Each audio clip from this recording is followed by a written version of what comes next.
Ser cristão de esquerda é possível e por quê? É possível igual uma bola quadrada, né? É possível igual um negro nazista. É impossível. Ou você não sabe nada sobre o cristianismo ou não sabe nada sobre o socialismo para afirmar isso, né? A Bíblia ela é muito clara com relação, por exemplo, à vida. Então a vida é algo que Cristo te deu e você não pode simplesmente tirar. O único que pode tirar a vida de um inocente injustamente ou tirar a vida de alguém dessa forma é aquele que concedeu a vida. Então a Bíblia ela é contrário ao aborto, por exemplo. A Bíblia mesmo fala, olha, antes de você nascer eu te designei as nações. O próprio Jesus Cristo foi louvado ainda no ventre. Então como que alguém pode chegar e falar, não, eu estou do lado do esquerdo, eles apoiam o aborto, mas tem a Bíblia. Então ou a Bíblia ela é a sua regra de fé ou ela não é. Porque não existe um transcristão. Ah, eu me sinto cristão, eu me torno um cristão. Não. Ser cristão não é autodeclaratório. Ah, eu me sinto cristão, eu me torno. Não, a Bíblia diz bem claro, olha, se você diz que me ama, mas não segue meus mandamentos, você mente. Em 1 João está escrito assim: olha, aquele que vive pecando eu nunca vi e eu nem o conheço, nem o conheço. Então a Bíblia é bem clara que Deus é o Deus de amor, mas ele é também o Deus da ira. Em Salmos está escrito isso. Então acaba que as pessoas ficam assim, nossa, mas esse Deus é um Deus Bolsonaro? Não, não é isso. É só você ler a Bíblia. Você vai ver que a justiça de Deus e a bondade de Deus, elas são dois valores que não se distinguem. Eles são potencializados da mesma forma. O mesmo Deus que é bom e que te salva é o Deus que criou o inferno em que você vai ter que pagar caso você não cumpra aquilo que está na Bíblia. Então eu acredito que a pessoa que é socialista e é cristã, a realidade dela está distorcida. Alguém pode falar assim, ah, mas em Atos, né, a igreja de Atos, não dividia os bens? Você tinha uma divisão de bens de forma voluntária e não coercitiva através do Estado. Né? A igreja estava crescendo muito, 3.000, 5.000 pessoas. O que, que você fazia? Fazia algo voluntário. Ó, toma aqui meu pão, toma aqui minha casa. Agora, o que é feito através da esquerda não é algo voluntário. É algo coercitivo por parte do Estado. E você vê onde que isso foi implantado, aconteceu duas coisas, né? Primeiro, desarmamento. Então você desarma a população fica indefesa. E segundo, a perseguição dos cristãos. Pra quem tá vendo o podcast aí, qual câmera que eu olho? Aquela dali? Isso. Pra você que tá vendo aí, ó. Vê um livro chamado Torturados por Amor a Cristo, do Richard Wurmbrand. Ele foi um pastor na Romênia que experimentou a opressão comunista. E aí ele fala que a primeira classe que eles seduziram, que a esquerda seduziu, foi a igreja. Então, inclusive em Timóteo fala sobre a aparência do bem. Eles vêm com a aparência do bem, mas eles escondem o seu poder. Eles negam o seu poder. Então a esquerda vem com isso, né? A socialismo, então quer dizer com social.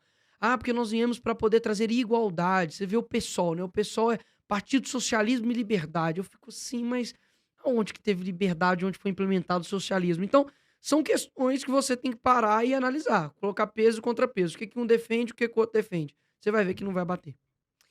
Sabe uma coisa que eu ouço muito? A gente às vezes vai fazer. A gente pergunta pras pessoas, Claro. até a gente faz a nossa pesquisa, sabe, Nicolas? Aham. A gente junta uma turminha, É igual a do. faz uma fila aqui, Não é, outra não, ali. não é igual do Datafolha, não, né? Não, não. Lá, A gente um chama, voto para o Brunão. Bolsonaro, 2 votos para o Lula. Aí, A gente chama o pessoal, né, Bruno? Aqui no estúdio a gente já fez. Bota uma filinha aqui, quem que você vai dar? Quem que você não vai? E o que que eu vejo? Muita gente fala assim, eu vou votar nulo, vou votar branco. Por quê? Ah, porque político nenhum presta. A pessoa fala assim, o que que você acha disso, dessa frase? vai lá, esse candidato faz melhor. Eu acredito que a gente tem que parar com essa coisa de, não tem ninguém que eu possa votar, né? É o lírio do campo, né? Nossa, é o sommelier de candidato, né? Nossa, esse aqui é até bom, mas ele fala muita besteira.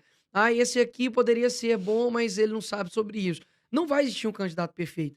Eu acho que a pessoa, quando ela vota nulo, por exemplo, e eu que sou um cara de direita e apoio o presidente Bolsonaro, eu acho que quando você vota nulo ou branco, você tá ajudando a esquerda. Porque a indecisão, né, o Bolsonaro fala isso. Pior do que você tomar uma decisão errada é você não tomar uma decisão. Então acaba que você tá em cima do muro. Tem até uma historinha trazendo agora pros cristãos aqui, né, que uma pessoa tava em cima do muro, aí tinha Jesus de um lado, o capeta do outro. Aí Jesus fala: "Vem pro meu lado, senhor, vem pro meu lado é melhor, vou te salvar, vou te trazer a vida eterna". Aí ele olhou pro outro lado, tava o capeta lá, paradinho, sem fazer nada. Ele olhou aquilo e falou: "Capeta, por que você não tá me chamando, me convencendo também?" Aí ele falou: "Não, porque o muro é meu".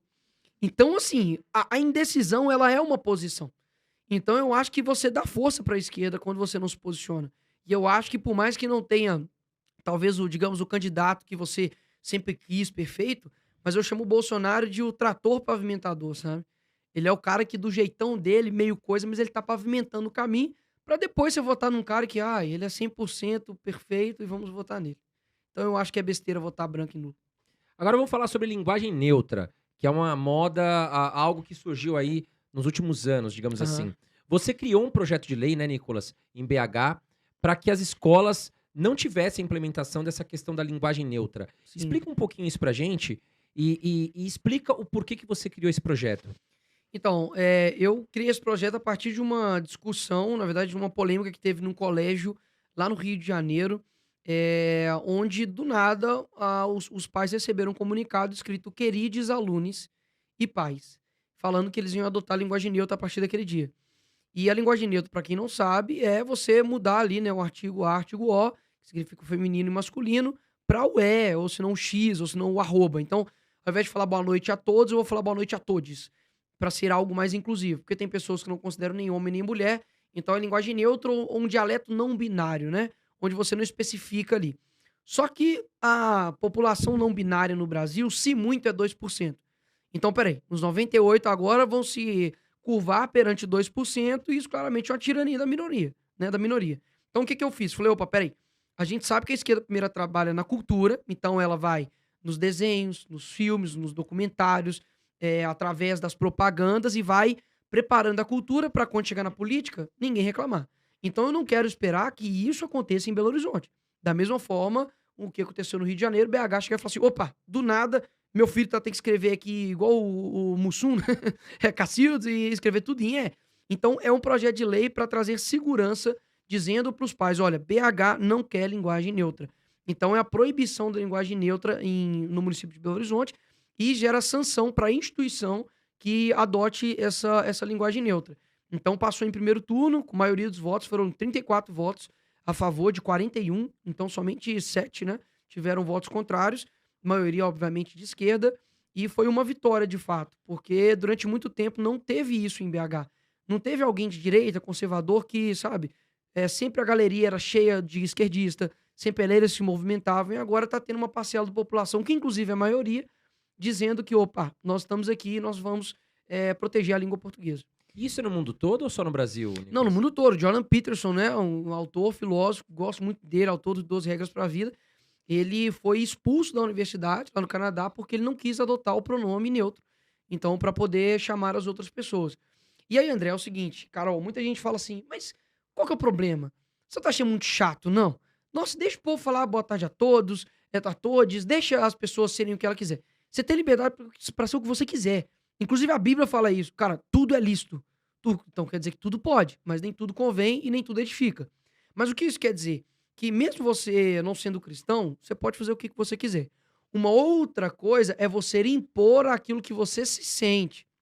Então suponhamos agora, tá, eu vou usar a língua ao meu dispor. Então eu vou querer fazer o seguinte, olha, a partir de hoje você só me chama pelos adjetivos lindo e maravilhoso. Então eu não quero chamar de outra coisa. Meus adjetivos são lindo e maravilhoso. Você não pode utilizar a língua para uma questão ideológica, uma manipulação de comportamento.